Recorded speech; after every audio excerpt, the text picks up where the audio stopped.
பிரச்சனை. ஓகே, நீங்கள் நிறைய கம்பெனிகள் என்ன பண்ணுறீங்க, புதுசாக வரக்கூடிய எத்தனையோ கம்பெனிகளுக்கு முழு உத்தரவாதம் நீங்கள் கொடுக்குறீங்க. அப்படிலாம் கொடுக்கவே கொடுக்காதீங்க பண்ணுறீங்க. நான் மெயினாக அனௌன்ஸ்மெண்ட் அந்தந்த கம்பெனியில் வரக்கூடிய அனௌன்ஸ்மெண்ட்டை நீங்கள் சொல்கிறீங்கன்னா பிரச்சனை இல்லைங்க.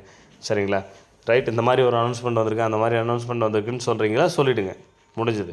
பட் இந்த பிளான் எக்ஸ்பிளைன் பண்ணுறீங்க பார்த்தீங்களா, ஜாபுக்கு உண்டான பிளான் எக்ஸ்ப்ளனேஷன், ஒவ்வொரு கம்பெனியில் ஒரு பிளான்ஸ் இருக்கும், அதை நீங்கள் எக்ஸ்பிளைன் பண்ணுவீங்க. ஜாயினிங்க்கு வந்து அந்த வீடியோ மேக் பண்ணுவீங்க, ஜாயினிங் வரணுன்றதுக்காக வீடியோ மேக் பண்ணுவீங்க இல்லையா?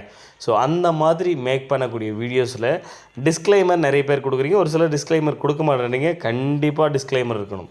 அந்த டிஸ்க்ளைமரில் என்னவா இருக்கணும், இது என்னுடைய கருத்துக்கள் மட்டும்தான், இது வெறும் இன்ஃபர்மேஷனுக்காக மட்டும்தானே தவிர, ஓகே, இன்ஃபர்மேஷனுக்காக மட்டும்தானே தவிர, ஸோ இதில் ஜாயின் பண்ணுறதுன்றது உங்கள் முழு விருப்பத்தின் பேரில் ஜாயின் பண்ணுங்கன்றதெல்லாம் தெளிவாக மென்ஷன் பண்ணுறேங்க. நிறைய யூடியூப் சேனலில் அழகாக அந்த டிஸ்க்ளைம்லாம் பக்காவாக ரெடி பண்ணியிருக்காங்க. அதெல்லாம் சாம்பிள் பார்த்துட்டு அதே மாதிரி நீங்களும் ரெடி பண்ணி ஆட் பண்ணி பண்ணுங்கள். கண்டிப்பாக அது இருக்கணும்.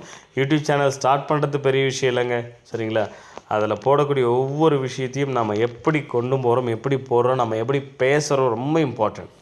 ஓகே, ஸோ நிறைய ஒரு சில கம்பெனிகளுக்கு நமக்கு ஜாயினிங் வேணுன்றதுக்காக பக்கா வேறு லெவல் சூப்பர்னு சொல்லிட்டு போயிடும். நாளைக்கு அந்த கம்பெனி க்ளோஸ் ஆகிடுச்சுன்னா நீங்கள் இவர் சொன்னதை நம்பி தாங்க நான் ஜாயின் பண்ணுன்ற பிரச்சனை கிளம்பும். ஓகே, ரைட், அது அவங்க பொறுப்பு தான். அவங்களுடைய முழு விஷயத்தோடு தான் ஜாயின் பண்ணுறாங்க, அதனால் உங்களை தான் கை காட்டுவாங்க. பட் ஒரு பிளான் எக்ஸ்பிளைன் பண்ணும்போது அந்த கம்பெனியை பற்றி ஜாயினிங் இது சூப்பர் கம்பெனி, பெஸ்ட்டு கம்பெனின்னு சொல்லும்போது கொஞ்சம் சேஃபஸ்ட்டு நீங்கள் ஒரு இடத்துல ஒரு தெளிவாக சொல்லிவிடுங்க. இந்த வீடியோவில் நான் சொல்லக்கூடிய விஷயங்கள் எல்லாமே எனக்கு தோன்றது, அந்த கம்பெனியில் எனக்கு உண்டான அந்த என்னது எக்ஸ்பீரியன்ஸுக்கு வரும் இல்லையா, கிடைச்ச அனுபவத்தில். ஓகே, எனக்கு கிடைச்ச அனுபவத்தில் நான் ஷேர் பண்ணுறேன். ஓகே, ஸோ உங்களுக்கு என்ன தோணுதோ நீங்கள் டிசைட் பண்ணி நீங்கள் ஜாயின் பண்ணுறதும் பண்ணதும் உங்களுடைய சுய விருப்பம் மட்டும்தான் அப்படிங்கிறதையும் எல்லா வீடியோவிலையும் இந்த பிளான் ரிலேட்டடாக போடும்போது, அந்த கம்பெனியை பற்றி பெருமையாக போடும்போது, ஜாயின் பண்ணுறதை பற்றி போடும்போதெல்லாம் இதை ஒரு வார்த்தை சொல்லிவிடுங்க. ஜஸ்ட் ஒரு 5 to 10 செகண்ட்ஸ் தான் ஆகும். அது அவ்வளோ சேஃப். ஏன்னா இப்போ இந்த டிஜிட்டல் வேர்ல்டில் நிறைய ஏமாத்து வேலை, நிறைய ஈஸியாக எனக்கு பிடிஎஃப்பில் ரெடி பண்ண தெரியும், ஃபோட்டோஷாப் பண்ண தெரியும், எனக்கு ஈஸியாக வெப்சைட் ரெடி பண்ண தெரியும் ஓரளவுக்கு அப்படின்னா போதும், கம்பெனி ஓப்பன் பண்ணிடுறாங்க. சரியா? ஓப்பன் பண்ணி எடுத்துக்கிட்டு போயிடுறாங்க. இதில் இடையில நீங்கள் தான் மாட்டிக்கிறீங்க.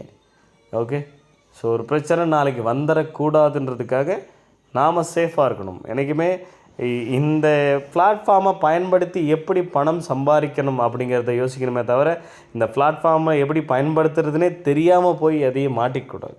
ஓகே, அதனால் எந்த கம்பெனிக்கு வேணாலும் நீங்கள் வீடியோ போடுங்க, என்ன வேணாலும் பண்ணுங்கள். பட் இந்த மாதிரியான ஒரு டிஸ்க்ளைமரில் ஆட் பண்ணிங்க, அது ரொம்ப உங்களுக்கு சேஃப். அது எந்த கம்பெனியாக இருந்தாலும். Okay, thank you.